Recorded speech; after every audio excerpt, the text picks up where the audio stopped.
নমস্কার বন্ধুরা, আবার আপনাদের সামনে আমি একটি নতুন ব্লগ নিয়ে চলে এসেছি।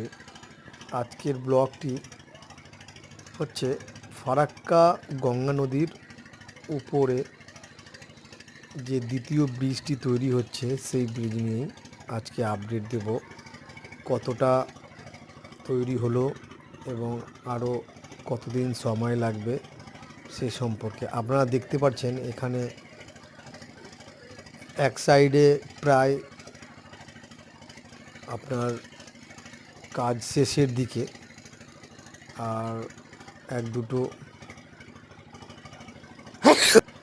দুটো পিলারের উপরে আপনার সেই জয়েন্টগুলো হলেই সম্পূর্ণ একদিকে তৈরি হয়ে যাবে।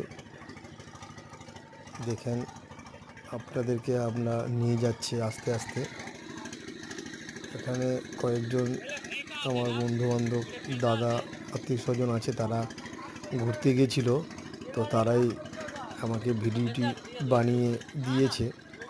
তো আমি আপনাদেরকে আজকে দেখাবো। এই গঙ্গার উপরে ব্রিজ তৈরি করা কিন্তু চারটিখানি ব্যাপার না, যেহেতু এই গঙ্গায়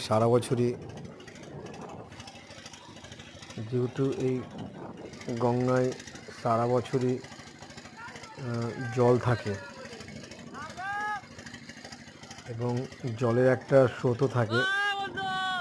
বর্ষার সময় তো প্রচণ্ড স্রোত থাকে জলের, তো সেই সময় গঙ্গার মধ্যে কাজ বন্ধ থাকে, গঙ্গার বাইরে যে সমস্ত কাজগুলো তখন হয়। তো এখন মূলত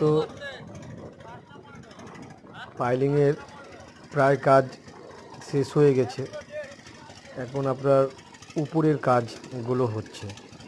তো এদিকে ফারাক্কার সাইড থেকে হচ্ছে, ওই দিকে মালদার সাইড থেকে হচ্ছে, দুদিক থেকেই কাজ কিন্তু হতে হতে আসছে, আমরা ভিডিওতে দেখতে পাচ্ছি। এবং এই ব্রিজটি যদি তৈরি হয়ে যায় তাহলে কিন্তু যোগাযোগ ব্যবস্থা খুবই সহজ হয়ে যাবে, কারণ ফারাক্কা ব্রিজ প্রায় দিনই এতটা জাম লেগে থাকে। আপনি কালিয়াচক, মালদা, এদিকে শিলিগুড়ি যাবেন কিংবা এদিকে জঙ্গিপুর যাবেন, সমস্ত রাস্তায় কিন্তু টু লেন হয়ে গেছে, কিন্তু ফারাক্কা ব্রিজে এতটা জাম লেগে থাকে এবং রাস্তাটাও ভালো না। তো এটা ব্রিজ তৈরি হয়ে গেলে উত্তরবঙ্গ দক্ষিণবঙ্গ যোগাযোগ ব্যবস্থা খুবই সুগম হবে এবং যাত্রীদের জন্য খুবই ভালো হবে। ভিডিওটি ভালো লাগলে লাইক, শেয়ার